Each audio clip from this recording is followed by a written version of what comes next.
परिकर निज परिकर।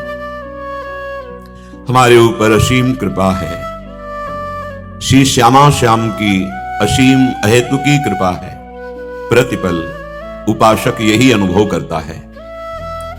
जो शारीरिक दुख सुख ये निश्चित हो चुका है शरीर बनने के समय, उसको टाला नहीं जा सकता और टालना विवेक भी नहीं है।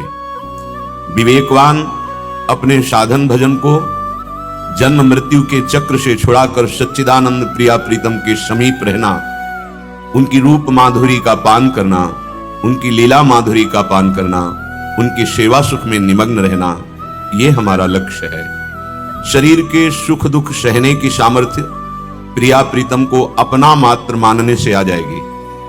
जैसे विषयों के आकर्षण, नाना प्रकार के मायिक दुख, जब हम अपने को शरीर मान लेते हैं तब हम असमर्थ हो जाते हैं और यह हमें आकर्षित करके अपने में नाना प्रकार की चिंताएं, कामनाएं, वासनाएं, दुख ये अनुभव कराते हैं। ना होने पर भी, यद्यपि इनकी सत्ता नहीं है क्योंकि असत है, पर जब तक हमारे हृदय में शुद्ध बुद्धि नहीं होगी, शुद्ध विवेक नहीं होगा, तब तक ये बातों से मिटने वाले नहीं हैं।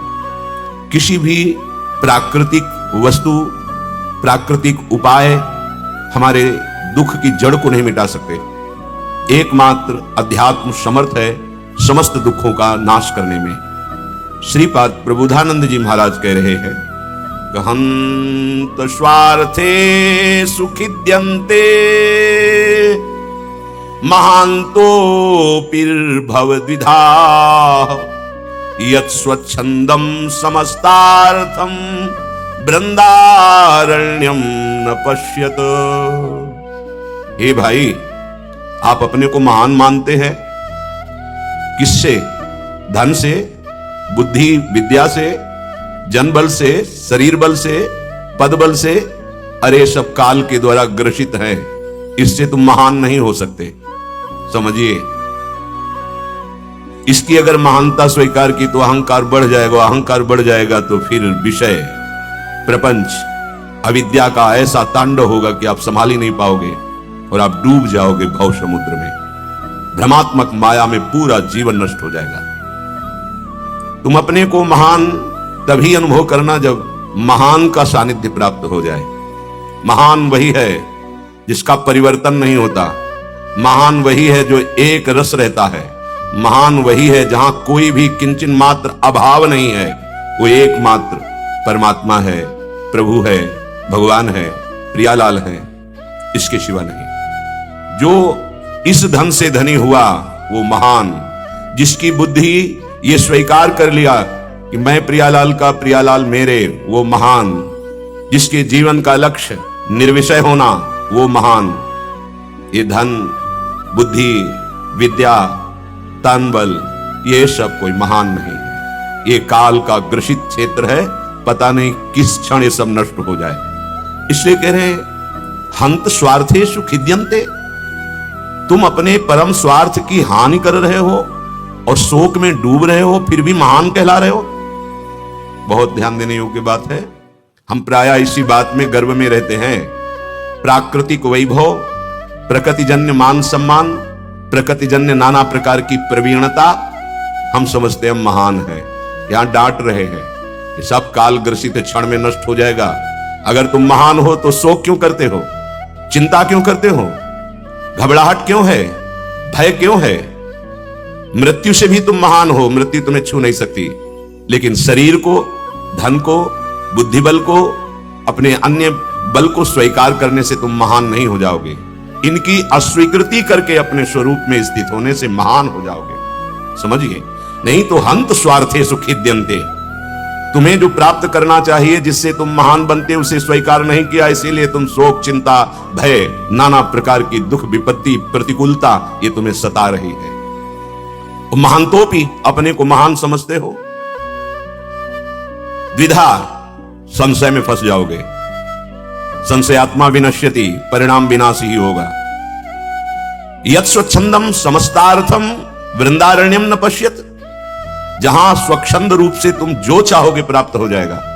धर्म, अर्थ, काम, मोक्ष, प्रेम, जो चाहोगे। पंचापि वृंदा विपिने पुमर्था लुठंति तानप्यलसा ग्रहे तुम। ये पांचों पुरुषार्थ यहां लुटते घूमते हैं, धर्म अर्थ काम मोक्ष और प्रेम। बस तुम्हें वृंदावन का आश्रय लेकर दैन्य भाव से जितना समय मिले यहां भजन करो। ये भजन का क्षेत्र है, भोग क्षेत्र नहीं है। वृंदावन बस गए इतनो बड़ो सयान, जुगल चरण के भजन बिन निमिष न दीजे जान। पलक झपकने के समय को निमिष कहते हैं। इतना भी समय वृंदावन में राधा नाम से खाली नहीं जाना चाहिए। यहां परम सिद्धि चरणों में लुटती है। घर घर भटकत मुक्ति बावरी, कमलहि को बतरावे, जो पे वृंदावन रस भावे। वृंदारण्यम समस्तार्थम वर्षणम रोम हर्षणम, श्रीशयोरपि भजत त्यक्त्वा तुच्छार्थ तर्षणम। श्रीपाद कह रहे हैं, यदि आपने वृंदावन का आश्रय ले लिया और यहां रसिकों के बताए हुए सिद्धांत से रहे, तो तुम्हें सारे पुरुषार्थ खुद अपने आप घेर लेंगे, सुख की वर्षा होने लगेगी। सच्ची मानिए, सच्ची। शारीरिक कोई भी दुख तुम्हें परास्त नहीं कर सकता। कोई भी निंदा या स्तुति, लाभ या हानि, सुख या दुख, ऐसे तुम महाप्रसन्नता परम आनंद में डूबोगे कि ये तुम्हारा स्पर्श ही नहीं कर पाएंगे। वृंदारण्य समस्तार्थम, जो चाहोगे प्राप्त हो जाएगा। रोम हर्षणम, तुम रोमांचित हो जाओगे, तुम्हारे नेत्रों से आंसू बहने लगेंगे कृपा की याद करके। गदगद सुर नैना सजल, दंपति रस रहे भीन, इह रस वृंदा विपिन में फिरे प्रेम तल्लीन। ऐसी प्रेमावस्था जागृत हो जाएगी कि नेत्रों में केवल प्रिया प्रीतम, रोमांचित हो रहे, अश्रु प्रवाह हो रहा है। ये स्थिति के लिए श्री शयोरपि, लक्ष्मी सहित भगवान नारायण भी इस सुख के लिए ललचाते हैं जो वृंदावन का सुख है। ये बाहरी लोग नहीं जानेंगे। श्री शयोरपि भजत त्यक्त्वा तुच्छार्थ दर्शनम, जहां श्री लक्ष्मी नारायण भी जिस सुख और प्रेम के लिए ललचाते हैं, वो सुख, वो प्रेम वृंदावन तुम्हें प्रदान करेगा। ये महामाधुर्य रस है। इसलिए कह रहे त्यक्त्वा तुच्छार्थ दर्शनम, ये नीच भोगों की वृत्ति का तुम त्याग कर दो। तुच्छार्थ अर्थ में तुच्छ है, कुछ नहीं है इसमें, एक भ्रम है। सच्ची मानिए, बहुत बड़ा भ्रम है। पूरा जीवन निकल जाता है, समझा किसमें सुख मिलेगा। भोगते भोगते हमारे अंदर की शक्ति क्षीण हो गई। अब अध्यात्म समझने और चलने की सामर्थ्य नहीं रही। भोगों का अभ्यास दृढ़ हो गया। अब भोगों में सुखानुभूति भी नहीं हो रही, भोग लायक भी नहीं रहे। फिर दुर्दशा ही दुर्दशा, बार बार चिंता शोक भय। मान लीजिए, धर्मयुक्त विषय का सेवन करते हुए कुछ ही घंटे का, कुछ ही दिनों का सही, धाम आदि का आश्रय लेकर भजन कीजिए। बहुत जल्दी पापों का नाश और आनंद की अनुभूति होने लगेगी। हमारा भजन में प्रवेश क्यों नहीं होता? क्योंकि हम शरीर को मैं, मेरा और भोग और संबंधियों में इतना रम गए हैं कि कहते हैं हमें तो समय ही नहीं है वृंदावन आने का, हमारे पास समय ही नहीं है भजन का। ठीक है, जब यमराज आवे तो ऐसा बोल देना, जब यमदूत आवे, यमराज आवे तो बोल देना समय नहीं है हमारे पास तुम्हारी यमपुरी में जाने का। मार थप्पड़ घसीट के ले जाएंगे। उनसे बचने के लिए कुछ उपाय कर लो।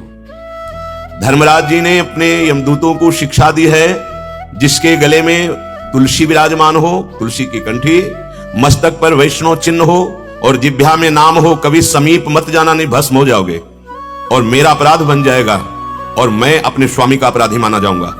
धर्मराज द्वादश वैष्णवों में है, भगवान के महान भक्त हैं। उन्होंने आदेश किया कि मैं अपने स्वामी का अपराधी बन जाऊंगा और सेवक के द्वारा किया हुआ अपराध स्वामी का होता है, मेरा अपराध हो जाएगा। यदि किसी के गले में तुलसी की कंठी बंधी है, मस्तक पर वैष्णव दासत्व का चिन्ह है और मुख पर नाम है, तो कदापि नजदीक मत जाना। श्री 42 लीला में भी वर्णन किया। सहचरी ने कहा है, जिसकी जिह्वा पे राधा नाम है उसका न्याय हमारी स्वामिनी जो करेंगी। तुम्हारे अधिकार का वो जीव नहीं है, इसलिए कभी वहां पटकना भी नहीं। सख्त आदेश सखी का है, 42 लीला में प्रसंग है। मेरी स्वामिनी न्याय करेंगे और स्वामिनी का न्याय बड़ा करुणामय होता है। स्वामी के न्याय में थोड़ी कठोरता आ सकती है। लालजू महाराज अखिल कोटि ब्रह्मांडों के नायक हैं। जब देखते हैं कि बहुत बार समझाया समझता नहीं तो दंड विधान ही तिनकर काल रूप में भ्राता। लेकिन मेरी स्वामिनी के दरबार में ने कहू न रिस, कहूं भूल ही न हो सकी। स्वामिनी जी इसने 10-5 बार राधा राधा बोला है, बस जीवन भर पाप किया है इसने। ने कहू न रिस कहो, सत्तारणी कृत स्वभाव सुधार सौघम। नहीं नहीं, इतना भाव किसने? राधा बोला मैं ऋणी हूं। तो प्रीतम देखते रहते हैं कि कितनी बुरी प्रिया जी ने। इसलिए हमारी स्वामिनी का एक नाम अलबेली है, अलबेली सरकार। सब न्याय कानून एक तरफ, महारानी का कानून एक तरफ। क्या कानून? स्वभाव स्वामिनी का है, सत्तारणी कृत स्वभाव, तार देना स्वभाव ही है। सहज स्वभाव पर नवल किशोरी जी को मृदुता, दयालुता, कृपालुता की राशि है। जैसे अपने दीपावली मनाते हैं तो प्रसन्नता होती है ना, हर्ष होता है ना। आज उत्सव है, दीप प्रज्वलित करते हैं, आनंद का अनुभव करते हैं। अगर ये दीप हृदय में जग जाए, जहां अज्ञान अंधकार छाया हुआ है, तो सोचो ये तो प्राकृतिक बाह्य उत्सव मनाने पर तुम्हें हर्ष मिल रहा है। अगर आंतरिक दीप प्रज्वलित हो जाए तो आप प्रतिपल महाआनंद में डूब जाए। भक्ति कर दीप, प्रेम कर बाती, निहाल हो जाओगे। भक्ति रूपी दीपक में प्रेम रूपी बाती डाल दो और इसमें और कुछ नहीं चाहिए। ये स्वयं तेजोमय है। प्रेम की बत्ती में घी तेल डालने की जरूरत नहीं है, ये स्वयं प्रकाश है, ये किसी और से प्रकाशित नहीं है। इसलिए आगे नहीं वर्णन किया कि इसमें ये डाल दो, नहीं। भक्ति का दीप और तन्मयता पूर्वक भक्ति की जाए तो प्रेम का प्रकाश, और प्रेम प्रकाश जिसके हृदय में हो जाता है वही प्रिया प्रीतम का साक्षात्कार हो जाता है। पर ये दीपक और बाती कहां मिलेगी? भक्ति कर दीप, प्रेम कर बाती तो उपाय बता रहे। ये त्रिभुवन में किसी साधना से, तपस्या से या अर्थ आदि के देने से नहीं प्राप्त होती। ये साधु संगति करी अनुदिन राति, रात दिन भगवत प्रेमी महात्माओं का संग हो तो भक्ति का दीप और प्रेम की बाती प्रकाशित हो जाए। इस प्रेम की बाती में किसी भी संयोग की आवश्यकता नहीं, ये स्वयं समर्थ, स्वयं प्रकाश है। ये रात दिन प्रज्वलित रहता है और इसी के प्रकाश में जड़ चेतन की ग्रंथि का जो लगी ही नहीं थी अनुभव हो जाता है। वो जीवन मुक्त होकर भगवत प्रेम रूपी प्रकाश में डूबा रहता है। हमारे इस भक्ति रूपी दीप और प्रेम रूपी बाती के लिए जो बाधा है वो देह भाव है। हम इसी में रमण कर रहे हैं।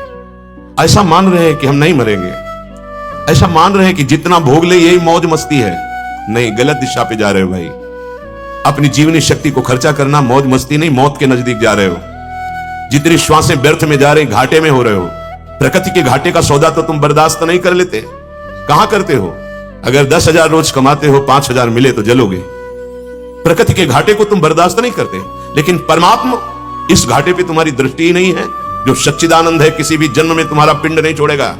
नाम ले लिया तो किसी भी जन्म में तुम्हें डूबने नहीं देगा, पक्का।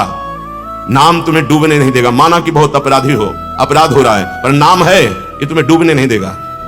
और अगर कहीं अपराध रहित होकर नाम जब करे तो भव सिंधु सूख जाएगा। न तैरना है ना नाव की जरूरत है।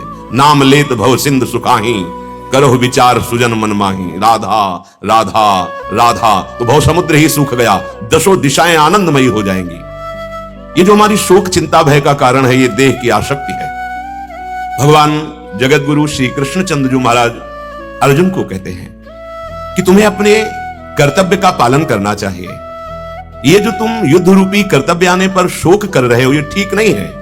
यैनम वेत्ति हंतारम यश्चैनम मन्यते हतम उभौ तौ न विजानी तो नायम हंति न हन्यते। जो मनुष्य इस अविनाशी आत्मा को मारने वाला मानता है और जो मनुष्य इसको मरा हुआ मानता है, ये मारा जाता है, दोनों अज्ञानी हैं। दोनों नहीं जानते, क्योंकि ये ना मारता है और ना मरता है, क्योंकि इसमें अहम नहीं है, कर्ता भाव नहीं है, इसलिए किसी को मारता नहीं। और ये मरता नहीं क्योंकि अविनाशी है, कभी नहीं, त्रिकाल में भी नहीं। ना जायते म्रियते वा कदाचिन नायम भूत्वा भविता वा न भूयः अजो नित्यः शाश्वतोऽयं पुराणो न हन्यते हन्यमाने शरीरे। ये आत्मा न कभी जन्मता है और न मरता है, बिल्कुल पक्का। ये जन्म मरण किसका होता है? सूक्ष्म शरीर, कारण शरीर, स्थूल शरीर तो यही रह जाता है। देखो नया जन्म तुम्हारा होता है स्वप्न में। स्थूल शरीर सैया पे सोया हुआ है, आप पूरे क्रियाशील शरीर से होते हैं। दुखद स्वप्न या सुखद स्वप्न, आत्म प्रकाश, स्थूल, सूक्ष्म, कारण, तीनों में चेतना उसी से हो रही है। जागृत, स्वप्न, सुषुप्ति तीनों उसी से और हुआ करता है। उसका सहज बल, स्वाभाविक बल, ये क्रियाएं, ये चेतनात्मक जो स्थूल में चेतना, सूक्ष्म में चेतना, कारण में, वो अचाह है, वो अकर्ता है और उसका प्रभाव ऐसा है। देखो नया जन्म कैसे है? जब आप सोए तो स्थूल शरीर सैया पे और आप भूल गए स्थूल शरीर। अब स्वाप्निक शरीर आपको मिला स्वप्न में। आप स्वप्न में देख रहे हैं अच्छा स्वप्न या बुरा स्वप्न। उस समय क्या कुछ बुरा हो रहा है, कुछ अच्छा हो रहा है? क्या आपको ये ज्ञान है कि आपका एक स्थूल शरीर सैया पे पड़ा है? नहीं, वो एक नया जन्म है। थोड़ी देर के बाद स्वप्न टूट जाता है, आप जागते हैं, फिर स्थूल शरीर में आ गए, तब वो शरीर झूठा और फिर विस्मृत हो जाता है। बस ऐसे नया जन्म होता चला जाता है। जब तक आपका सूक्ष्म और कारण शरीर ये बाधित नहीं होगा, आपको स्वरूप बोध नहीं होगा, तो ठीक जैसे स्वप्न ऐसे नया जन्म होता जाता है। लेकिन भयानक दुख का अनुभव स्वप्न में, जब हमारा शरीर स्थूल सोया हुआ है और स्वप्न की घटना भयानक होती, दुखद, अब वो कैसे निपटे? कोई मार रहा है तो चिल्ला रहा है, कई तो ऐसे कि बाहर से चिल्लाना प्रारंभ हो जाता है, लोग दौड़ के जाते हैं, देखते हैं अरे ये तो स्वप्न देख रहा था। बिल्कुल झूठा, ना वहां कोई डंडा था, ना कोई मारने वाला था, ना कोई मरने वाला था। बिल्कुल ठीक ऐसे ही नाटक हो रहा है ये जागृत माया का। हमारी बुद्धि तब ये बात जान पाएगी जब जैसे उसका स्वप्न टूटा, स्थूल शरीर पे जागृत में आया तो उसको लगा वो झूठा था। ऐसे ही जब आप स्थूल सूक्ष्म कारण तीनों शरीरों से राग रहित हो जाएंगे, मोह का नाश हो जाएगा, तब आपको संपूर्ण सृष्टि ब्रह्म सत्यम जगन मिथ्या बिल्कुल वैसे मिथ्या भासेगी जैसे स्वप्न मिथ्या। जे ही जाने जग जाए हिराई, रहता ही नहीं संसार इस रूप में नहीं रहता जैसा आप देख रहे हैं। जैसे स्वप्न जागने पर नहीं रहता, बस वो की स्मृति मैंने ये देखा। लेकिन माया का इतना प्रभाव है कि पूर्व जन्म की स्मृति को भी चौपट कर देती है। कहां स्मृति? तुम पूर्व में क्या थे? एक नया शरीर, एक नया स्वप्न। तो बोले हम स्वप्न देख रहे हैं। हाँ, आप स्वप्न देख रहे हैं। मोह रूपी रात्रि में सो गए और कल्पना, संकल्प, कामना इनके स्वप्न देख रहे हो। अब कोई जगा हुआ पुरुष जो दुख में स्वप्न में भोग रहा है, उसको जगा दे। एक ही उपाय है जगना, दूसरा उपाय नहीं। गोस्वामी जी ने लिखा है जैसे कोई विशाल दरिया में डूब रहा हो, स्वप्न में देखा कि एक बहुत बड़ी नदी में मैं फंस गया और डूब रहा हूं। अब बोलो उसके लिए क्या उपाय हो सकता है? तैराक भेज दो, नाव आसपास जमा कर दो, क्या वो बच सकता है? नहीं। तो उसको डूबने से बचाने का उपाय क्या है? बोले उसको जगा दो। जग गया, ओहो, ना नदी है, ना डूब रहा था, ना कोई कष्ट। बिल्कुल ऐसे ये स्वप्न है। उमा कहूं मैं अनुभव अपना, सत हरि भजन और ये जगत सब सपना। आपको समझ में नहीं आएगा क्योंकि आप स्वाप्निक पुरुष हैं, आप स्वप्न में हैं। अब ये सत्संग, ये नाम कीर्तन, भगवत चर्चा, ये आपको जगाया जा रहा है। जैसे आदमी को जगाओ, थोड़ा हिला डुला, फिर सो गया। बड़ा प्रयास किया जाता है। जिस दिन आप जग गए तो जो शास्त्रों में लिखा है वही आपके अनुभव में आ जाएगा। भगवान जगा रहे हैं आपको। शोक, चिंता, भय, मृत्यु ये आपको तब तक नहीं छोड़ेंगे जब तक आप जगोगे नहीं। मोह निद्रा अर्थात शरीर में मैं भाव, शरीर संबंधियों में मेरा भाव, भोगों में सुख, ये स्वाप्निक पुरुष का लक्षण है।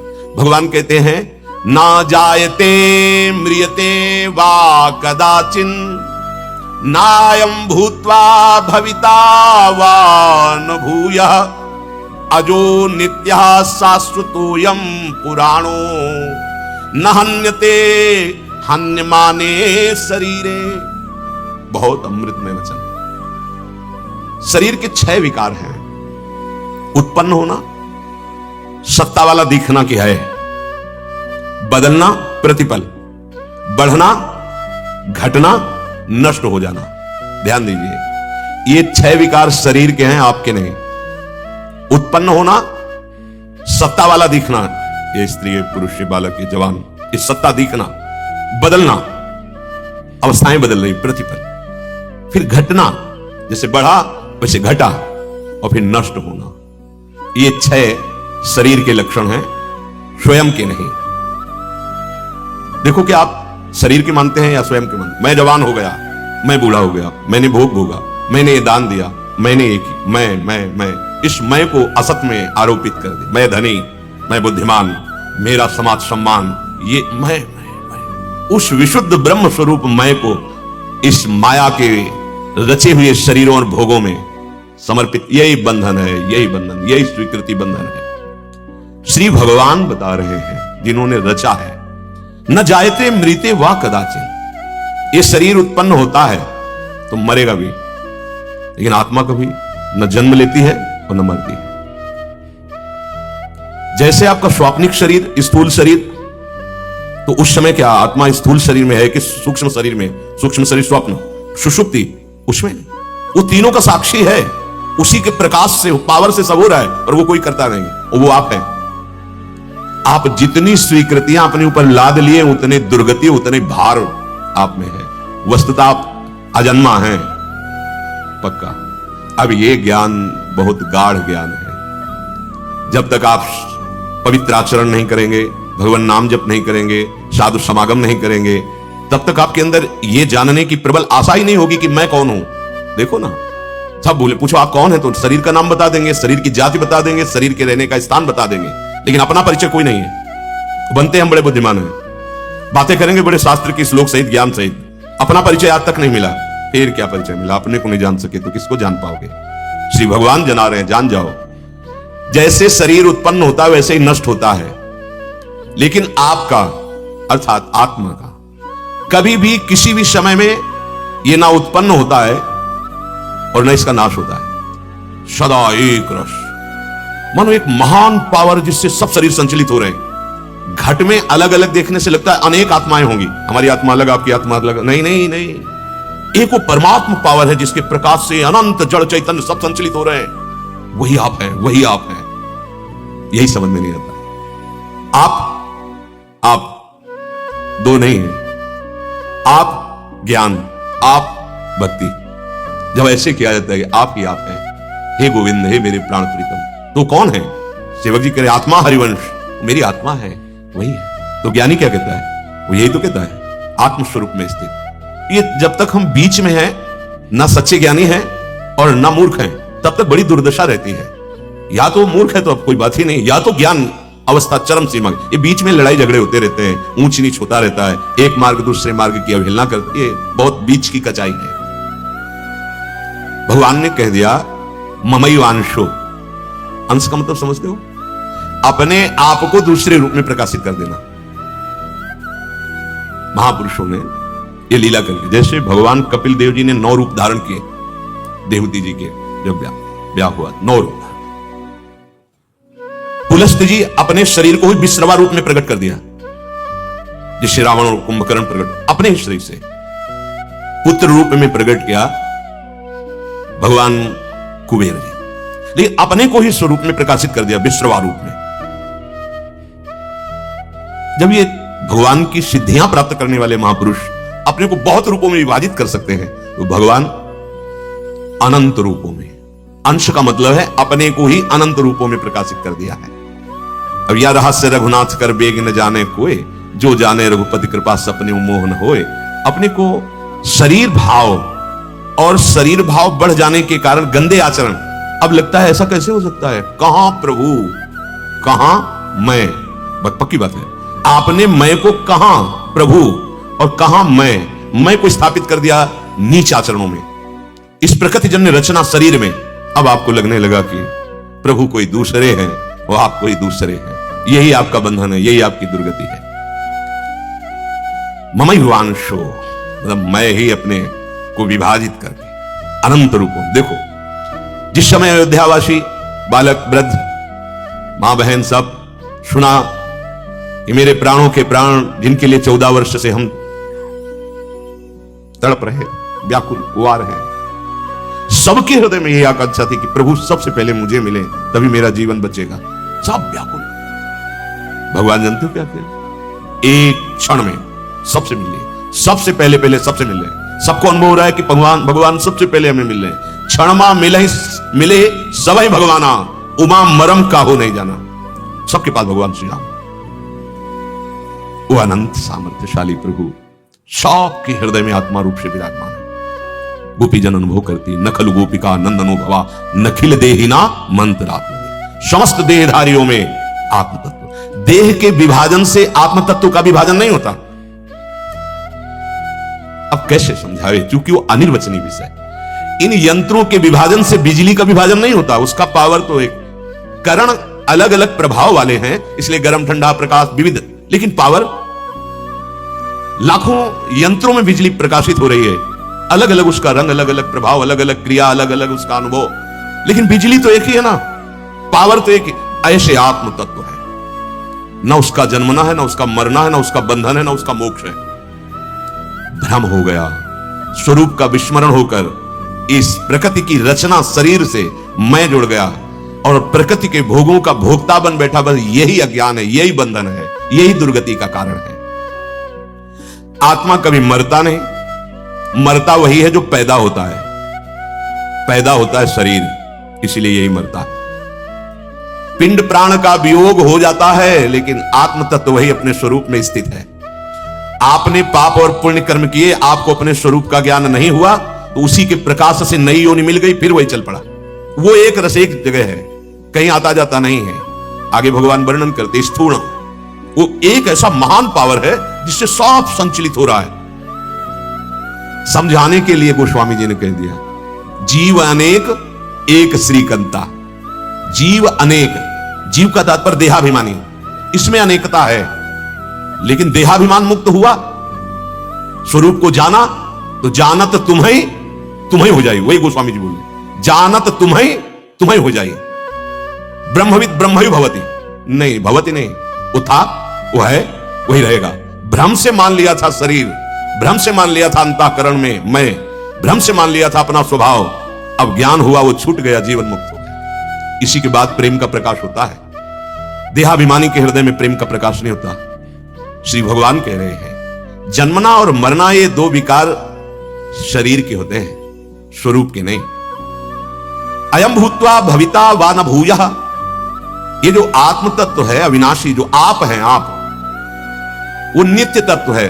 नित्य तत्व में पैदा होना और मरना ये विकार ही नहीं है, इसलिए चेतन अमल, अमल माने कोई विकार नहीं। ये स्वतः सिद्ध तत्व है, निर्विकार। जैसे बच्चा पैदा होता है तो पैदा होने के बाद फिर उसकी सत्ता होती है शरीर की, गर्भ में आता है तब तक है, पर क्या है उसकी सत्ता पता नहीं चलती। होनेपन का भाव है।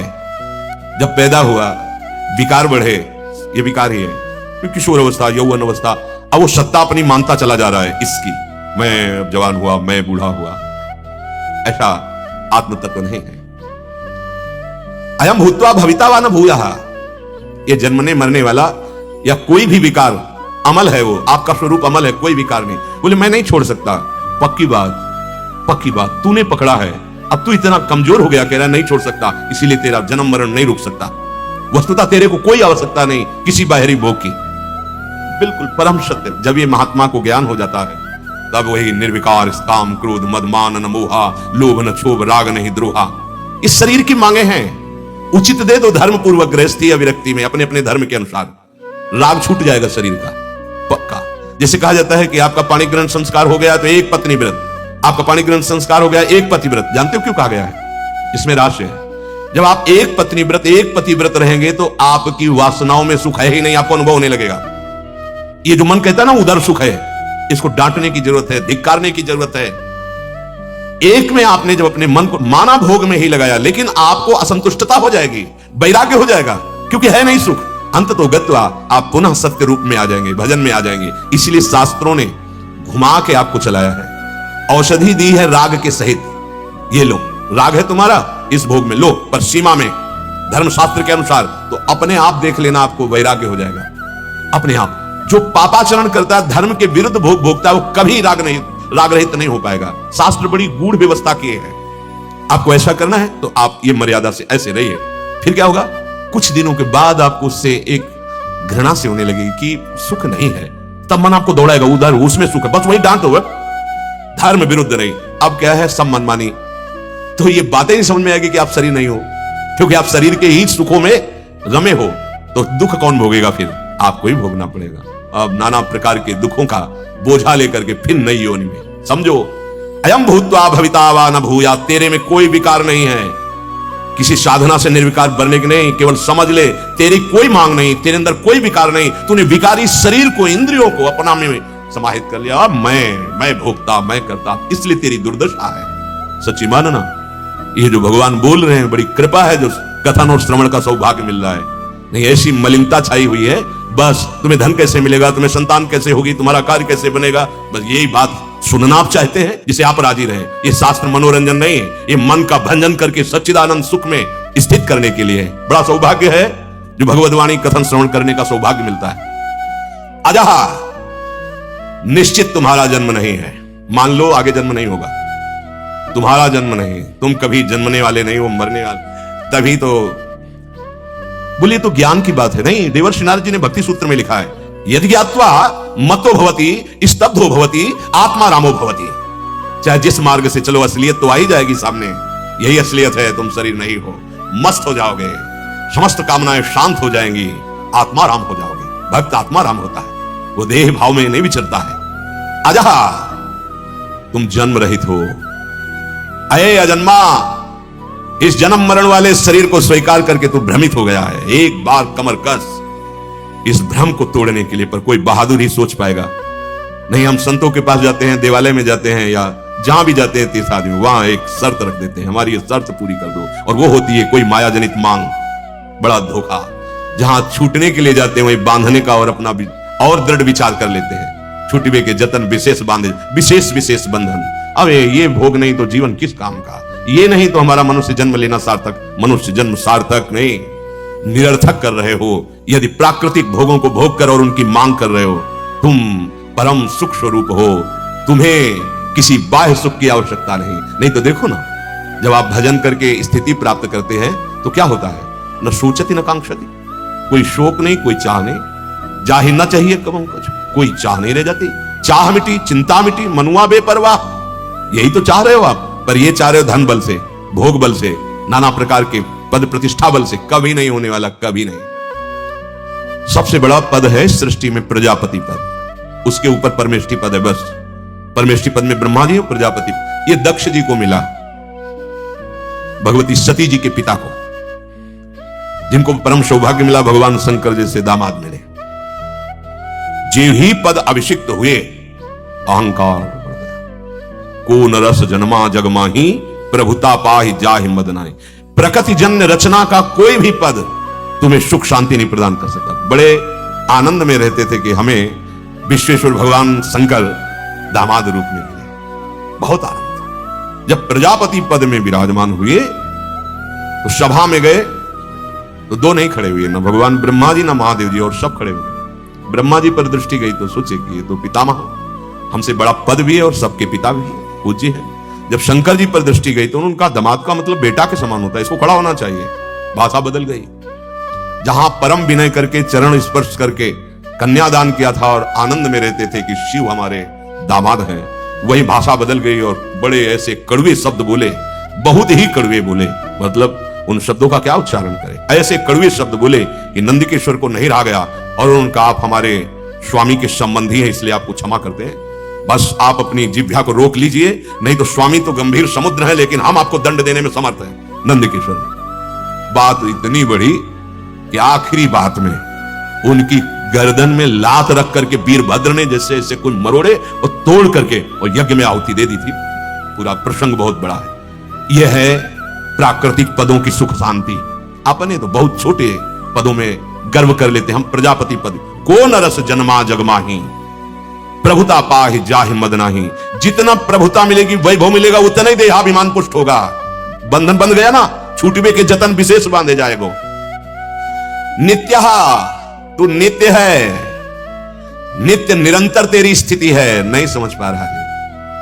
कभी तेरा अपक्षय नहीं हो सकता। तू परिवर्तनशील नहीं, जैसे शरीर परिवर्तनशील है। खुद साक्षी हो इसके। मैं बालक था, मैं जवान हुआ, मैं बूढ़ा हुआ। मैं का आरोप किए हो इसलिए तुम दुख भोग रहे हो, नहीं तुम दृष्टा हो, तुमने देखा है, तुम्हारा परिवर्तन नहीं हुआ। जो बालक अवस्था को देखा, जवान अवस्था को देखा, बूढ़ा अवस्था को देखा, वही मृत्यु को देख रहा है। वो केवल दृष्टा है, भोक्ता नहीं है। पर आप अपने दृष्टा भाव से हटकर भोक्ता भाव में आ गए। अनित्य वस्तु शरीर, अनित्य वस्तु भोग, और नित्य तू, कैसे तुझे सुख शांति मिल सकती है? श्री भगवान कह रहे, जैसे आधी उम्र बीतने पर शरीर घटने लगा, बल क्षीण होने लगा, इंद्रियों की शक्ति कम हो गई, शरीर इंद्रिय अंतःकरण आदि का प्रतिपल क्षय हो रहा है। पर तू दृष्टा है, तू तो देख रहा है उनका, तेरे में कोई क्षय नहीं। पर तू इतना आसक्त हो गया कि अपने में ले लिया, तो मृत्यु का दुख ना होने पर भी तेरे को मरना पड़ेगा। नहीं है पर मरना पड़ेगा, जैसे स्वप्न में।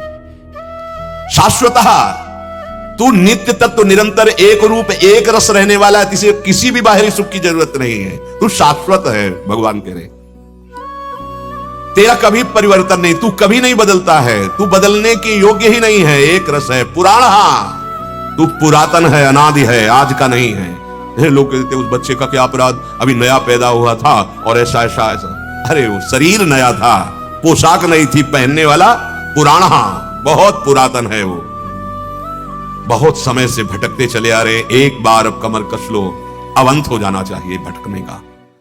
विवेक जागृत करो। इतना पुराना है कि कोई तारीख नहीं बताई जा सकती, इतना पुराना तू है। और तब से तू करता ही चला रहा है, भाव करता भाव। तो बहुत स्टॉक जमा है तुम्हारे भोगने का, कितना भोगोगे। आग लगानी चाहिए, भोगने से नहीं कटेगा। केवल हमें उतना ही भोगना जितना शरीर का निर्माण करते समय सुख दुख रख दिया गया, बस। आगे जो हो रहा है इसको भस्म करना है, पीछे जो जमा उसको भस्म करना है। यह भस्म होता है भगवान की शरण होकर भजन करने से। भजन से ही ये ज्ञान विज्ञान, ज्ञानाग्नि या प्रेमाग्नि दोनों में सामर्थ्य है, संचित और क्रियमाण को भस्म करने की और प्रारब्ध को भोगने की। नहन्यते हन्यमाने शरीरे, शरीर के मारने पर भी इस अविनाशी का कोई स्पर्श भी नहीं कर सकता तेरा। बोले वो गया, गोली लगी वो गया, उसको आना जाना कहीं नहीं है। सूक्ष्म शरीर, कारण शरीर और उसका प्रकाश, संपूर्ण अनंत ब्रह्मांडों में वही पावर, वो नई योनि में फिर चला गया, या यातना दे पाकर नर्क चला गया, या देव दे पाकर स्वर्ग चला गया। तो आत्मा थोड़ी पीछे पीछे जा रही है, वो पावर है, पावर। हर लोग, हर जहां तुम्हारी मन बुद्धि चित्त हम कोई नहीं जा सकता, वहां भी उसका पावर है। उसी पावर पे सब कुछ हो रहा है, उसी पावर पे। आ कौन रहा है? सूक्ष्म शरीर, कारण शरीर। स्थूल तो छूटता जाता है, वो सूक्ष्म शरीर कारण शरीर में जो अहम है वही बार बार जन्म, वो अंतःकरण का अहम, वही तुम्हारे जन्म मरण का हेतु है। शायद समझ पा रहे हो, बहुत गूढ़ विषय चल रहा है। यह अध्यात्म का विशुद्ध विषय भगवान वर्णन कर रहे हैं। न हन्यते हन्यमाने से। अब बोलो, अगर ये बोध हो जाए, सुन तो लिया, भय नहीं हटेगा, अनुभव हो जाए तो अभी निर्भय हो जाओ। अभी शरीर का नाश होने पर अय अविनाशी, तेरा कभी नाश नहीं हो सकता। भगवान अर्जुन को इसीलिए उपदेश कर रहे हैं कि तुम समझते हो कि युद्ध में कुटुंबों को मारूंगा और शोक कर रहे हो, शोक करना बनता ही नहीं है। वेदा विनाशिनम नित्यम या एनमजम अव्ययम कथम सपुरुषः पार्थ कम घातयति हन्तिकम। हे प्रथानंदन, जो मनुष्य इस आत्मा को अविनाशी, नित्य, जन्म रहित और अव्यय जानता है, वो कैसे किसको मारे, कैसे किसको मरवावे। इस आत्मा का कभी नाश नहीं होता, इसमें कभी कोई परिवर्तन नहीं होता, इसका कभी जन्म नहीं होता। प्रकाश, उसी के द्वारा सब सूक्ष्म शरीर, कारण शरीर, जन्म होता है स्थूल शरीर, वो प्रकाशित कर रहा, सब कर परम प्रकाशक। वो एक जगह है, एक जगह इतना बड़ा है कि कोई जगह नहीं जाओ ना हो, कोई कण जाए, कोई लोक, कोई अनंत ब्रह्मांड ऐसा नहीं जाओ ना हो। तो जब वो ना हो तो एक हम सीमा देख लेते हैं, मतलब कोई एक ऐसा है जो हर जगह नहीं, इतना विशाल है वो कि जो कुछ हो रहा है सब उसी के ऊपर कठपुतली की तरह नाच रहे, पावर उसका चल रहा है, इसलिए उसका जन्म मरण नहीं होता। देह भाव को प्राप्त हुए देहाभिमानी को भ्रमात्मक ही अनुभव होता है। मैंने भोग लिया, मैंने दुख पाया, मैंने सुख पाया, मैं जन्मा, मैं मरना, ये उस मैं अहंकार जो अंतःकरण धर्म में है, शुद्ध ब्रह्म में नहीं, शुद्ध आत्म तत्व में नहीं, उसके प्रकाश से एक अहंकार प्रकट हो गया है। अंतःकरण में अहम, जिसमें कर्तत्व और भोक्तत्व भाव है, इसी को मिटा दे, जीवन मुक्त हो गया। भगवान कहते हैं जो आत्म स्वरूप है, जो मैं है, इसका कभी नाश नहीं होता, कभी परिवर्तन नहीं होता, कभी जन्म नहीं होता, कभी कोई कमी नहीं होती इसमें। ऐसा जो उपासक ठीक अनुभव कर लेता है, फिर वो मृत्यु का कोई भय नहीं होता। वो किसको मारे या किससे मारा जा सकता है, किसको मरवावे। शरीर विनाशी, स्वरूप अविनाशी। कितना परमानंद अभी है पर हम शरीर में हैं। देखो इतनी आसक्ति प्रबल, इसी को छोड़ पाना कठिन हो रहा है। नहीं, भगवत प्राप्ति कठिन नहीं है। जो लोग कहते हैं अरे बड़ी कठिन भगवत प्राप्ति, हम कहते हैं ऐसा शब्द मत बोलो, क्योंकि सत्य वस्तु को कठिन कर भाव करके छोड़ दोगे तो भोगों में ही लगे रहोगे। कठिन है भोगों का त्याग करना। अपना स्वरूप कोई साधना से उपजता नहीं है, साधन से असाधन का त्याग हुआ और पवित्र साधनों से कर्ता भाव का त्याग हुआ, पहुंच गए अपने स्वरूप में।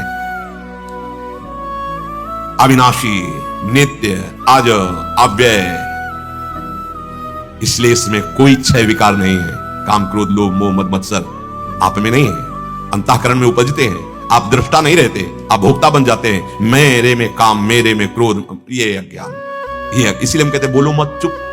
उसकी सत्ता मत दृढ़ करो कि मुझे काम सता रहा है, मुझे लोभ आ रहा है, मोह आ रहा है। नासतो विद्यते, इनकी सत्ता नहीं, अभी मिट जाएंगे। अगर इनका महत्व रखोगे कि हाँ है, तो फिर ये वैसे ही भासने लगेंगे, वैसे ही कष्ट देने लगेंगे। अगर आपको कष्ट भी मिल रहा है तो चुपचाप सह जाओ। पीछे भगवान ने कहा मात्रा स्पर्शास्तु कौन्तेय शीतोष्ण सुख दुखदा आगमा पाइनो अनित्यास्तास्ति तितिक्षस्व भारत। सह जाओ तो शरीर राग से मुक्त हो जाओगे। भोगने से शरीर राग पुष्ट होता है। मृत्यु रूप विकार से सब भयभीत हैं, तेरी मृत्यु हो ही नहीं सकती। कैसे तू भयभीत, कहां से विकार होगा? आद्य गुरु भगवान शंकराचार्य जी के पास एक भैरव उपासक पहुंचा। उसने कहा हमें कपाल सिद्ध करना है, कपाल लो। तो आप जैसे परम पवित्र ब्रह्म ऋषि की खोपड़ी की अगर माहुति दे दी तो मैं सिद्ध हो जाऊंगा, और आपको शरीर से तो कोई मतलब नहीं, आप मृत्यु पर विजय प्राप्त की हुई है। भगवान शंकर ने कहा ऐसा है। बोले मैं अभी गर्दन उतार लूं? बोले संभाल डालेंगे तुम्हें जितने शिष्य हैं। तुम कल प्रातः 4 बजे आना, पीपल के नीचे ध्यानस्थ होंगे, उतार ले जाना। पक्का वो आया ही इसी नियत से था। वो 4 बजे चला तो स्वामी नरसिंहाश्रम जी गंगा स्नान कर रहे थे। एकदम नरसिंह का आवेश, जैसे वो चला वैसे नरसिंह आवेश। वो जल से भींगे हुए वस्त्र हुंकार करते हुए, और जे भी भगवान शंकराचार्य जी के समीप जाने को था, उठा के पटक दिया, हाथ से फाड़ दिया, जैसे नरसिंह भगवान ने। भगवान शंकराचार्य हाँ आप आइए ले जाइए। दधीच जी ने अपने सब दे दिए। वास्तविक जब बोध हो जाता है तो शरीर से कोई संबंध नहीं रहता। फिर इसके दुख सुख का क्या? और व्यवहार वैसे ही होता है। व्यवहार देखकर ज्ञानी यही समझेगा कि क्या ज्ञान है इनको। वैसे ही देखो चक्रवर्ती सम्राट अम्बरीश जी, परम ज्ञानी श्री जनक जी, बहुत से ऐसे महात्मा ऊंची स्थिति के वैसे ही व्यवहार करते पाए गए। इसका कभी परिवर्तन नहीं होता, और शरीर कभी एक रस रहता नहीं। भगवान कह रहे तुम ऐसा समझो, वाशांसि जीर्णानि यथा विहाय नवानि गृह्णाति नरोपराणि तथा शरीराणि विहाय जीर्णा न्यन्यानि संयाति नवानि देहि। मनुष्य जैसे पुराने कपड़ों को छोड़कर दूसरे नए कपड़े धारण कर लेता है, हे अर्जुन, ऐसे ही ये आत्मा पुराने शरीर को छोड़कर दूसरे शरीरों में चला जाता है। यह आत्मा का भाव समझ रहे हैं? सूक्ष्म शरीर और स्वभाव में अहम, यद्यपि वो एक रस स्थानों है, वो कहीं आना जाना नहीं है। भगवान कह रहे वाशांश जीर्णानि यथा विहाय। ये देह की वृत्ति छूटना, नया देह प्राप्त होना, ये उसी को शोकित करता है जिसने साधना नहीं की, सत्संग नहीं सुना, अध्यात्म में कोई स्थिति नहीं है। नहीं तो बस जैसे कपड़ा बदलता है, पुराना कपड़ा और नया मिल जाता है, ऐसा होता है।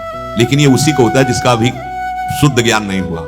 शुद्ध ज्ञान या प्रेम हो जाने पर ये खत्म हो जाता है। जन्मना मरना, इसी को कहते जीवन मुक्त, इसी को कहते मोक्ष पदवी, और इसी को कहते भावदेश से अपने प्रिया प्रीतम के समीप। खत्म ये संसार का पुनरपि जननम पुनरपि मरणम पुनरपि जननी जठरे शयनम। जब तक आप तत्वबोध या भगवत प्रेम नहीं प्राप्त कर लेंगे, तब तक ये कपड़े बदलते रहेंगे। बड़ा बदलने में कष्ट लगता है, ऐसे कपड़ा बदलने में तो सुख लगता है। भाई आज दीपावली है, पुराने नहीं नए पहनेंगे तो देखो हर्ष होता है। लेकिन आपका जब ये कपड़ा उतरने का नंबर आएगा तब आपको हर्ष होगा क्या? अरे भयानक जन्मत मरत दुसह दुख होई। देखो ना, मृत्यु की बात सुनने पर चेहरे की रंग उड़ जाएगा। अभी बता दिया जाएगा, शाम तक आप पधार जाओगे, सब लोग बढ़ चुका है। अरे दशा बदल जाएगी।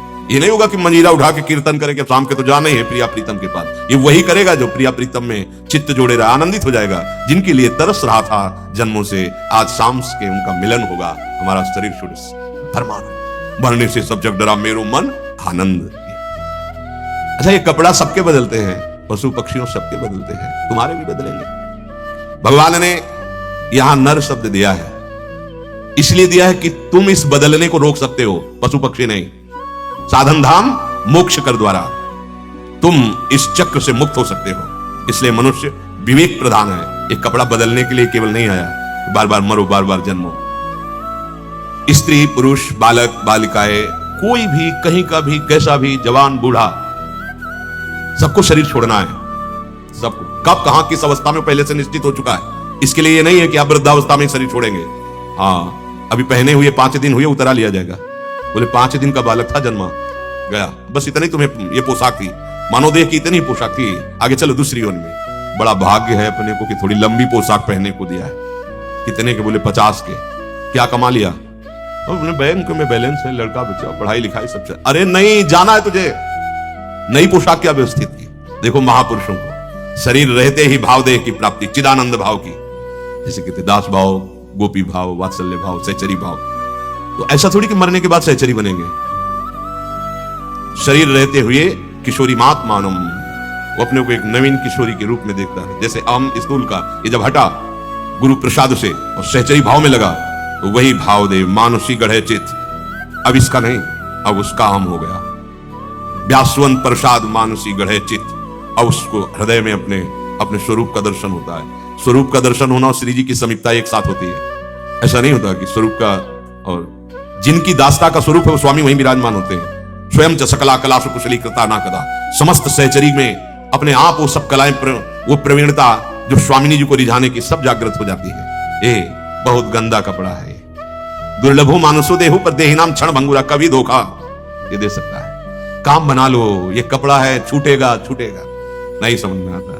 नहीं, इसी को सजाने का हम इसलिए विरोध करते हैं सजाने का कि भाई तुम्हारा राग इसमें पुष्ट होता रहेगा। अब झुर्रियां पड़ गई तो दर्पण देख के कम से कम पश्चाताप तो करो कि चिकने गालों में झुर्रियां पड़ गई हैं, अब आगे और दुर्दशा होने वाली, नाम जप लो, काम बना लो, लेकिन नहीं, अपने अहंकार को और पुष्ट कर रहे हो, अपनी दुर्गति का और कारण बना रहे हो। शरीराकर्षण दुर्गति का कारण होता है। ये लौट अपने स्वरूप में, इस कपड़े में इतना आसक्त मत हो। जैसे मनुष्य पुराने कपड़े को छोड़कर दूसरे नए कपड़े को धारण करता है, ऐसे ही उस आत्म तत्व के प्रकाश में सूक्ष्म शरीर और कारण शरीर ये नए शरीर को धारण करता है। अहम सहित सूक्ष्म शरीर है ना, आत्मा नहीं, आत्मा जन्मता मरता नहीं है। पुराना शरीर छोड़ने को मरना कहते हैं और नया शरीर धारण करने को जन्मना कहते हैं।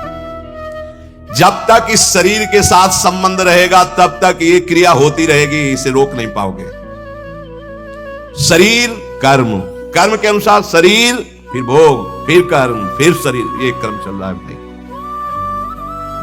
जितना जीवन में तुम करते हो परिणाम में अंत समय वही चिंतन में दिया जाएगा आपको। तुम स्वतंत्र नहीं उस समय।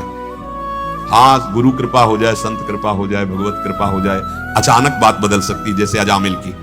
जीवन भर पापाचरण कर रहा है लेकिन संत जनों की कृपा हो गई, अब की जो पुत्र हो उसका नाम नारायण रखना, और उनका संकल्प लग गया तो पूरा हृदय आसक्त हो गया नारायण पुत्र में। मरते समय अपने पुत्र को पुकारा, नारायण बन गई बात, परम पद का अधिकारी हो गया। जीवन में जो तुम चिंतन करते हो, जो क्रिया करते हो, सिद्धांतता उसी का सब परिणाम निकाल के अंतिम समय तुम्हारा चिंतन लगाया जाएगा और वही तुम बनोगे जो अंतिम समय चिंतन होगा। तो जीवन भर हम आचार्य और गुरु की शरण होकर विनय करते रहते हैं कि हमारे को श्री जी मिल जाएं, अंतिम समय हमारे प्रिया प्रीतम हमारी शुद्ध कर ले, हमारे सारे कर्म क्षय हो जाएं और अंतिम समय उनकी याद और हम उनके समीप पहुंच गए। कई बार बताया है, वृंदावन का आश्रय लेने वाला, प्रिया प्रीतम के चरणों का आश्रय लेने वाला, जब उसका शरीर छूटता है वो कहीं भी हो, तो ये राधा नाम, ये राधा कृपा उस समय बलात् उसको चिंतन कराती है। भगवान ने भी कहा है कि उस समय जब वो मूर्छित होता है तब मैं स्वयं उसका चिंतन बन जाता हूं, मतलब भगवान चिंतन के रूप में प्रकट हो जाते हैं। यही करने के लिए जीवन भर हम दासता कर रहे हैं प्रभु की, ये अंतिम समय हमारी भगवान में स्थिति हो, भगवान में। अगर संसार की ममता शक्ति रहेगी तो अंतिम समय यही होगा, हमारी फिर दुर्गति नहीं रुकेगी। पूर्वार्ध में भगवान कह रहे हैं पुराने कपड़ों की बात, जीर्ण कपड़ों का दृष्टांत दे रहे हैं भगवान की, जिससे शरीर पुराना हो गया। तो लोग इस पर तर्क कर सकते हैं कि चलो बुढ़ापे का शरीर तो जीर्ण हो गया, लेकिन बच्चे का और जवान का, तो यहां तात्पर्य शरीर के जीर्ण होने से नहीं है, समय के जीर्ण होने से। तुम्हारा समय 10 वर्ष का मृत्यु लोक में मानव देह के है, तो 10 वर्ष से 1 सेकंड भी ज्यादा नहीं तुम जी सकते। बड़ा खतरे पे हैं हम लोग, कब कहां कितना समय हमें पता नहीं और श्वास रुक जाए, इसीलिए हर श्वास में राधा राधा राधा। यहां जीर्ण का मतलब बुढ़ापे से नहीं है, यहां जीर्ण का मतलब है आपकी आखिरी श्वास से, आयु से। आयु समाप्त हुई, शरीर छूट जाएगा, वैसे प्रतिपल नष्ट हो रहा है। पुराने कपड़ों को छोड़ने में, नए कपड़े धारण करने में तो मनुष्य की स्वतंत्रता है। भाई हमारे पास पैसा अच्छा है, हम नया कपड़ा महंगा लेके पहन लेंगे, लेकिन पैसा नहीं है तो फिर अपनी धनराशि के अनुसार ही तो कपड़ा लेंगे। ऐसे ही अच्छा भजन है, बढ़िया देह मिलेगा चिदानंद में और श्री जी के समीप, लाल जी के समीप। अब ये भजन है नहीं, भजन किया है माया का, और जिस कार्य के लिए आए थे वो कार्य किया नहीं तो अपराध ऊपर से बन गया। जो न तरह भव सागर अस समाज नर पाए, सोअति निंदक मंदमति आत्महनन गति जाए। बड़ा भारी अपराध लगता है मनुष्य शरीर प्राप्त होने पर, अगर भगवत प्राप्ति नहीं की तो आत्महत्यारा कहा जाता है। फिर अब भगवान की कृपा करें, पता नहीं किस युग में मनुष्य शरीर मिलेगा, कोई गारंटी नहीं कि ये शरीर छूटेगा और मनुष्य बनेंगे। हाँ, यदि भजन शुरू कर दिया है और भजन पूरा नहीं हुआ, शरीर छूट गया, तो भगवान कहते हैं नामे भक्ता प्रणश्यति, उसका नाश नहीं होता, वो बादलों की तरह छिन्न भिन्न नहीं हो जाता, उसको फिर जन्म मिलेगा मनुष्य शरीर का, और ऐसी जगह मिलेगा जहां भक्ति की बहुतायत होगी और वो बहुत जल्दी अपने को संसार राग से रहित करके जो कमी रह गई थी भगवत प्राप्ति में वो पूर्ण कर लेगा। लेकिन ये भजन करने वाले के लिए भगवान कह रहे हैं इसमें तुम स्वतंत्र नहीं हो। जैसे कपड़ा पुराना छोड़कर नया खरीदने में पहनने में स्वतंत्र हो, देह में स्वतंत्र नहीं हो। बलात् जबरदस्ती तुम्हारा शरीर छुड़ा दिया जाएगा और बलात् ना चाहने पर जबरदस्ती तुम्हें अन्य योनि में डाला जाएगा। क्यों? क्योंकि वैसे कर्म किए, भजन नहीं किया। इसीलिए सबसे प्रार्थना करते हैं कोई भी जंतु, कोई भी कलावा, कोई भी वस्तुएं ये तत्कालिक हैं, तुम्हारे दुख का नाश नहीं कर सकती। दुख का नाश एकमात्र भगवान की शरण और नाम जपने से होगा। भ्रम में मत फंसो। यदि ऐसा होता तो उपाय बताए जाते हैं। एक उपाय स्वयं भगवान कह रहे हैं मामे वे प्रपद्यन्ते माया में ताम। इसको बैठा लो अपने हृदय में। तुम जितनी बार राधा राधा राधा बोल रहे हो, आप जो चाहोगे कर सकते हो। आप पाप का नाश कर सकते हो, आप अपने जीवन में ज्ञान प्रकाशित कर सकते हो, आप प्रेम प्रकाशित कर सकते हो, आप इसमें दूसरों का मंगल कर, बहुत बहुत। पर इतना धन तो इकट्ठा करो ना, परम धन राधा नाम आधार। पहले आप अपने पापों का नाश करो, फिर देखो कैसा आनंद का अनुभव होता है। इसमें स्वतंत्रता नहीं है कि हम ये शरीर नहीं छोड़ेंगे या हम ये शरीर प्राप्त करेंगे। इसमें स्वतंत्र कर्म के अनुसार तुम्हें जाना पड़ेगा। जैसे देवराजेंद्र के पद में अभिषिक्त देवता भी कर जोड़े खड़े हैं, अपराध कर लिया सची देवी के प्रति, तो साप मिल गया और अजगर योनि को प्राप्त हो गया। चाहते थे क्या कि अजगर बन जाओ? जबरदस्ती बलात् कर्म ने अजगर बना दिया। अब अजगर योनि में भी एक नियम रखा गया था कि इतने पहर के समय तुम्हारे सामने जो आहार आ जाएगा वही खा सकते हो बस। और न जाने कितने दिनों से भूखे तड़पते थे, तब वो भीमसेन फंस गए उनकी, तब वो प्रसंग आया। भगवान कह रहे हैं कि शरीर से वियोग होना और नए शरीर की प्राप्ति में इसमें तुम स्वतंत्र नहीं, तुम्हारा कर्म है। संभालो अपने कर्मों को। कौन ध्यान देता है कर्मों को? मनमानी आचरण, कोई नहीं देख रहा। हम बड़े बचाव पक्ष से धर्म के विरुद्ध आचरण। अरे तुम किसको धोखा दे रहे हो? किसी को नहीं, अपने आप को, अपना स्वयं अपने हाथ से पतन कर रहे हो।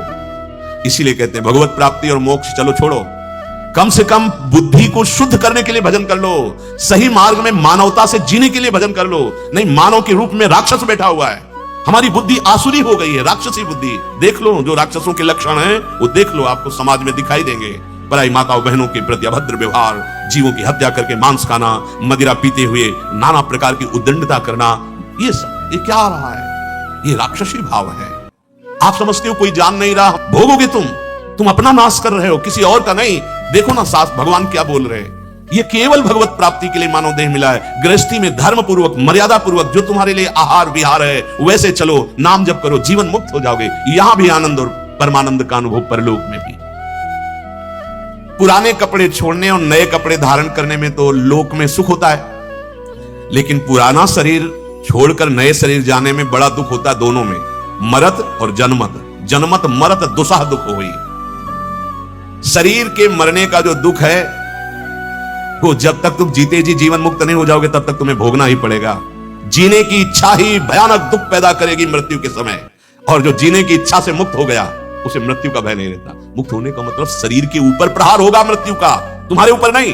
जब तुम पहले ही अलग हो गए तो अब नहीं प्रहार होगा, और अभी तो पूरे शरीर बने बैठे हो। मैं जीता रहूं और जीकर भोगों को भोगता रहूं, ये इच्छा बुढ़ापे तक पिंड नहीं छोड़ती। देख ले, बुढ़ापे तक ये वासना। आप समझते हो अवस्थागत ये बदल जाएगी? नहीं नहीं, कदापि नहीं। ये उपासना से बदलती है। ऐसा नहीं कि जवान आदमी है वो कामी ही होगा, वासना युक्त होगा, ऐसा नहीं है। 16 वर्ष की अवस्था भगवान सुखदेव जी की है, तो वो तो भगवान है। ये हम किसके बच्चे हैं? भगवान के ही हम अंश हैं, भगवान के ही। हम इस देह को मान करके, हाँ, ये नहीं कि तुम जवान हो तो तुम्हें काम व्याप्त ही होगा और वो वृद्ध है वो काम से मुक्त हो गया, ऐसा नहीं, ऐसा नहीं। बड़ी दुर्दशा, बड़ी दुर्दशा। तो अपने अपने हृदयों को देख ले जो भगवान से विमुख है, कैसी दुर्दशा इस काम ने, क्रोध ने, लोभ ने, मोह ने, मद ने तांडव मचा रखा है। अरे मोक्ष न सही तो यार सच्चाई से, मनुष्यता से जीने के लिए भजन कर लो। जीने के लिए आगे जीवन हमारा मंगलमय हो, हम जितनी ऊंचाई पर आ गए वहां से नीचे न गिरे, इसके लिए भजन कर लो। मैं जीता रहूं और मैं भोगता रहूं, ये दो इच्छाएं सबके हृदय में रहती हैं। जब तक भजन नहीं होगा तो इन इच्छाओं का दमन नहीं होगा। सकल कामना हीन जे राम भगति रस लीन। भगवान की भक्ति के रस को जो प्राप्त हो गया वो समस्त कामनाओं पर विजय प्राप्त कर लेता है। कोई भी कामना उसके हृदय में पीड़ा नहीं पहुंचा सकती। ये समझिए, आप समझिए। त्यागात शांति अनंतरम, अवस्था के द्वारा परिवर्तन होने पर मन और विकारों पर कोई परिवर्तन नहीं पड़ता। ये भोगाभ्यास, ये इंद्रिय लोलुपता बढ़ती चली जाती है।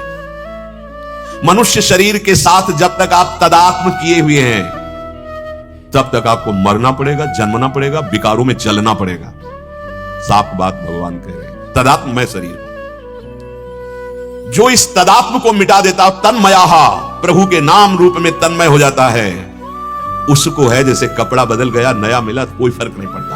ऐसे अगर एक जन्म में भगवत साक्षात्कार नहीं हो पाया, ऐसी त्रुटियां नहीं, उसको बहुत दिव्य शरीर मिलेगा, बहुत उच्च जगह, जहां बहुत वातावरण ऐश्वर्य का भी और भजन का भी होगा। जिस वासना से वो भ्रष्ट हुआ है, बहुतायत वो वासना होगी, देख, और अंदर भजन का प्रभाव उसे राग रहित कर देता है भजन। अगला जन्म पूर्ण भगवत प्राप्ति होता है। तो काहे को व्यर्थ में फिर गर्भ में जाएं और इसी में क्यों ना कर लें?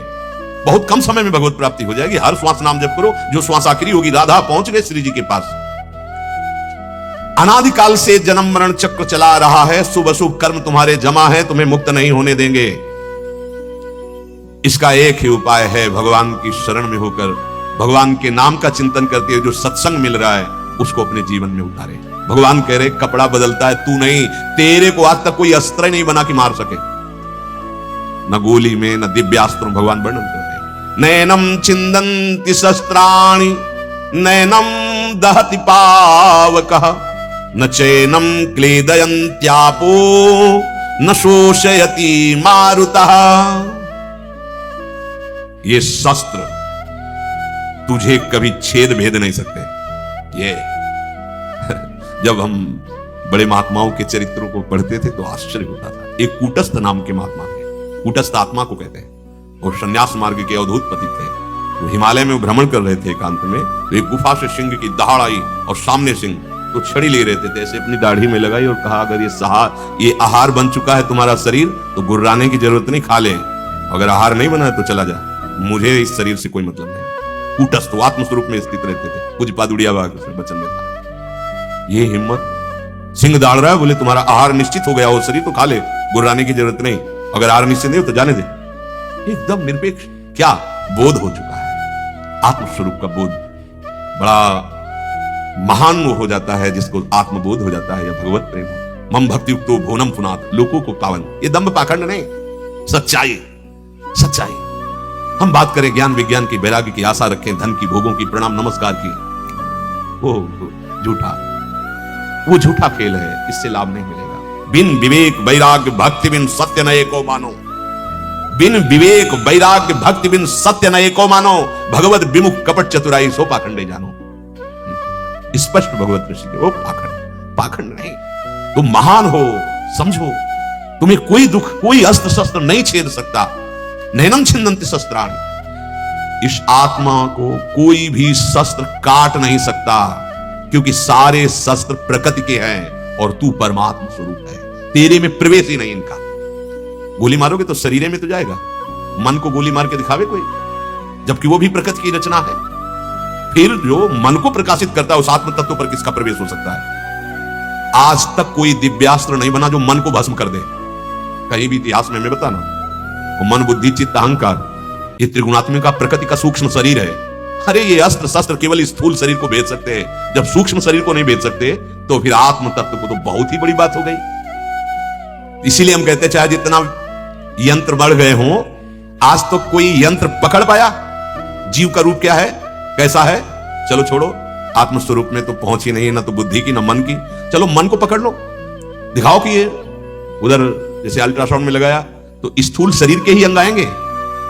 आप हड्डियों का भी ले सकते हैं एक्सरा और भी, लेकिन सूक्ष्म शरीर का एक भी अंग आप यंत्रों से नहीं दिखा सकते। सूक्ष्म शरीर फिर कारण पे तो प्रवेश ही नहीं, और जिसको कारण और सूक्ष्म शरीर स्थूल सब में प्रकाश जहां से प्राप्त होता है उस आत्म तत्व पर आज तक कोई शस्त्र ही नहीं बना। नैनम छिंदन्ति शस्त्राणि, भगवान कह रहे। बताओ ये मेरा स्वरूप है, कितनी दुर्दशा है। सोचो, बादशाह होकर मांगता घूम रहा है क्षुद्र विषयों को। जितने भी शस्त्र हैं ये सब पृथ्वी तत्व से उत्पन्न होते हैं। पृथ्वी तत्व का केवल प्रभाव इस शरीर पर है, स्थूल शरीर पर, क्योंकि पृथ्वी तत्व इसमें मिला हुआ है। इसमें विकार पैदा कर सकते हैं शस्त्र, लेकिन जिसकी कभी विकृति ही नहीं हो सकती वो हमारा स्वरूप है। कोई शस्त्र नहीं छेद सकता। मतलब बम मार दो, चिथड़ा उड़ जाएगा शरीर, लेकिन सूक्ष्म शरीर स्वभाव और प्रकाश सहित वो अगले में चला जाएगा। उसका कुछ बिगाड़ पाए क्या? ये नैनम दहति पावकः, अग्नि उस आत्म तत्व को जला नहीं सकती, पावर ही नहीं है, प्रवेश ही नहीं है, अग्नि की पहुंच ही नहीं है। ये जो अग्नि में जलाने की क्रिया है ये केवल स्थूल शरीर को, केवल स्थूल शरीर को, क्योंकि 5 तत्वों से बना है ना, चिति जल पावक गगन समीरा। अग्नि तत्व आत्म तत्व में किसी भी तरह की आंच भी नहीं पहुंचा सकता, जलाने की तो बात जाने दो। कोई शस्त्र नहीं, अग्नि नहीं। न चैनम क्लेदयम त्यापः, आप जल, जल इसे गीला नहीं कर सकता। जल की पहुंच आत्म तत्व तक नहीं है। जल इस आत्म तत्व में कोई भी विकार पैदा नहीं कर सकता। जल का प्रभाव केवल इसी शरीर पर। न शोष्यति मारुतः, वायु इसको सुखा नहीं सकती। वायु की सामर्थ्य नहीं है आत्म स्वरूप तक प्रवेश पाने की। वायु वहां प्रवेश ही नहीं पा सकती। वायु के द्वारा उस आत्म तत्व में कोई विकार नहीं हो सकता है। पृथ्वी, शस्त्र, जल, तेज, अग्नि, वायु, ये कोई विकार नहीं पैदा कर सकते। तो पंच महाभूतों में तो आकाश भी आता है। भगवान ने 4 ही उदाहरण दिए। नैनम छिन्दन्ति शस्त्राणि, पृथ्वी तत्व, नैनम दहति पावका, तेज तत्व, ना चैनम क्लेदयम त्यापो अर्थात जल तत्व, न शोष्यति मारुतः, वायु तत्व। और पंचभूतों से रचित शरीर है। तो पंचभूतों में भगवान ने आकाश का उदाहरण क्यों नहीं दिया? आकाश की तो यहां कोई चर्चा नहीं की। तो बोले जैसे इन पंचभूतों में 4 तत्व, पृथ्वी, जल, तेज, वायु, ये आकाश में कोई विकार नहीं पैदा कर सकते, कोई विकार नहीं पैदा कर सकते। आकाश को स्पर्श भी नहीं कर सकते। बीच में ही बादल बनते, पानी गिरता है, बीच में ही वायु चलती है। यद्यपि सबका जनक आकाश ही है, क्रम से प्रकट हुए, ये अपने जनक को कुछ भी नहीं कर सकते। पृथ्वी, जल, वायु और अग्नि, वो सबको अवकाश देता है। इन चारों को, पृथ्वी, जल, तेज, वायु, ये चारों तत्व आकाश से ही उत्पन्न होते हैं। तो अपने कारणभूत आकाश में विकार पैदा नहीं कर सकते। फिर जिस आकाश को भी जिसने पैदा किया, आकाश कितना महान है, उसी आत्म तत्व से फिर उस आत्मा को कैसे कष्ट पहुंचा सकते हैं?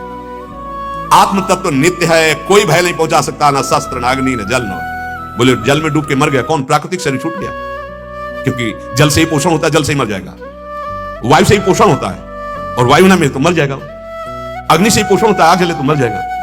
पृथ्वी तत्व से पोषण होता है, शस्त्रों द्वारा मारा जाता है, लेकिन आत्म तत्व में नहीं। कितना बढ़िया भगवान वर्णन कर रहे हैं। अगर ये समझ में आ जाए तो अभी जीवन मुक्त। अच्छेद्योय मदाह्योय मक्लेद्यो अशोष्य एवच नित्य सर्वगता स्थाणुर अचलोयम सनातना। ये आत्मा काटा नहीं जा सकता, ये जलाया नहीं जा सकता, ये गीला नहीं किया जा सकता, ये सुखाया नहीं जा सकता। ये नित्य है, सब में परिपूर्ण है, अचल है, स्थिर स्वभाव वाला है, अनादि है। कौन? तू और कोई नहीं। प्यारे कैसे फंस गए इस शरीर में, कितना फंस गए। मैं स्त्री, मैं पुरुष, मुझे ये आवश्यकता। हे भगवान तू कहां है? दे नहीं रहा है। बड़ा नाटक माया का चल रहा है। इस माया के नाटक से मुक्त होने के लिए सिद्ध उपाय है, मान लीजिएगा।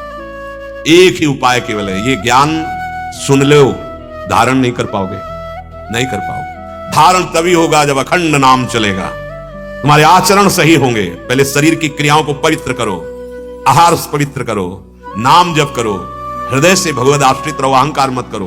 धीरे धीरे आप खुद इस मार्ग में चल पड़ेंगे। खुद आपके अंदर बोध होने कितना परमानंद होगा जब मुझे किसी से भय नहीं, जब मुझे कोई चाह नहीं। ये शरीर भी ब्रह्म स्वरूप हो जाता है। जिसकी निंदा की जा रही ना, सर्वम खलमिदं ब्रह्म, ब्रह्मविद ब्रह्मैव भवतु, बिल्कुल ब्रह्म स्वरूप दर्शन हुए हैं ऐसे महापुरुषों के। देखते लगता मूर्तिमान ब्रह्म साकार रूप धारण करके विराजमान। ये जीवन इसी परमानंद के लिए मिला है, ये छोटे छोटे क्षुद्र भोगों में नहीं। सावधान रहिए, आज दीपावली है तो दीप प्रज्वलित करो, प्रिया प्रीतम की आरती उतारो, भोग लगाओ और बैठ जाओ लेके माला, और 12-1 बजे रात तक नाम जप करो। सिद्ध योग है ये परम पवित्र समय माना जाए। इसमें जैसे जो अन्य सिद्धियां प्राप्त करते हैं, सबको रात में जगना होता है, वो उनको जागृत करते हैं। अपनी तो रोज की सिद्धि है। प्रिया प्रीतम जी की चरणारविंद का आश्रय नाम जप। कोई भी ऐसे गंदे कार्य मत करो जो लोक समाज में प्रचलित है। जीवन की बाजी लगा देते हैं प्रिया प्रीतम के चरणों में, और जीत हमारी होगी, क्योंकि प्रिया जो हमारे साथ है। नागरी दास ही जन्म जितायो, बलिहारी बलिहारी। कोई भी ऐसा आचरण मत करो जो तुम्हारे सत्संग, तुम्हारे भजन में बाधक बन जाए। ये लोक व्यवहार, लोक मान्यताएं, इनको सत्य ना मानिए कि वो सब खेलते हैं, दीपावली के दिन हम भी खेलेंगे। क्या? जीवन की बाजी क्या प्रिया प्रीतम, हमें इस जन्म में प्रिया मेरे दीप महोत्सव का यही स्वरूप हो कि ज्ञान दीपक जल जाए, प्रेम दीपक जल जाए। ये असत आचरण कोई त्योहार होते हैं? ऐसे ये दीप प्रज्वलित आनंद महोत्सव है। भगवान रघुनाथ जी महाराज विजय प्राप्त करके आए पूरी अयोध्या दीप को। हम भगवान के हर अवतार की वंदना करते हैं, हम भारतवासी हर उत्सव मनाते हैं। ये भागवतिक उत्सव है, इसमें द्यूत कीड़ा आदि का कोई महत्व नहीं है। हम अपने प्रिया प्रीतम के साथ खेलें, हर त्योहार प्रिया प्रीतम से। कोई भी अशुद्ध भोजन, कोई भी अशुद्ध आचरण, तो ये सब बेकार हो जाएगा। जो सत्संग आप सुन रहे हैं ना, देखो चढ़ने में समय लगता है, गिरने में समय नहीं लगता। बनाने में समय लगता है, सालों लग गए हैं, और 2 दिन में ढहा के फेंक सकते, 1 दिन में भी ढह सकता है। ढहने में, पतित होने में देर नहीं लगती, चढ़ने में देर लगता है। इसलिए सबसे प्रार्थना है, त्योहार प्रिया प्रीतम की प्राप्ति। हमारा कोई भी त्योहार श्यामा श्याम से अलग नहीं होगा। हमारे श्यामा श्याम का श्रृंगार करो, विराजमान करो, दीपक जलाओ, आरती करो, भोग लगाओ, नाचो गाओ, सब प्रसन्न हो जाएंगे। सीधी बात समझो, मूल में जल चढ़ाने से सब डाल पत्ती सब जगह है। जिते विनायक शुभ अशुभ बिघ्न करे नहीं कोई, क्योंकि अखिल कोटि ब्रह्मांड नायक परात्पर ईश की आराधना कर रहे हो, तो जितने भी विनायक हैं शुभ अशुभ, जो पे कृष्ण चरण मन अर्पित तो करिए का नवग्रह। अगर कृष्ण के चरणों में मन अर्पित कर दिया, ठीक है। जिते विनायक शुभ अशुभ बिघ्न करे नहीं कोई, बिघ्न करे नहीं कोई, डरे कलिकाल कष्ट भय, हरे सकल संताप, हरसि हरि नाम जपत जय। उसकी विजय होती है। हाँ, हमारे सब कुछ श्यामा श्याम है, इनको विराजमान करो, इनके श्रृंगार करो, दीप प्रज्वलित करो, भोग लगाओ, आरती करो, मंजीरा उठाओ, पद गायन करो, नाचो, शांति से बैठ जाओ, माला जप करो। जो मंत्र मिला है, जितना समय लगे खूब आनंद पूर्वक, बस समाधि रूपी निद्रा में शयन, कोई उपद्रव नहीं, किसी भी तरह की बाह्य ऐसी चेष्टाएं नहीं जो हमारी उपासना को आगे बाधित कर दे। नाम जप करो, यही महामहोत्सव है। श्री राधा वल्लभ लाल की।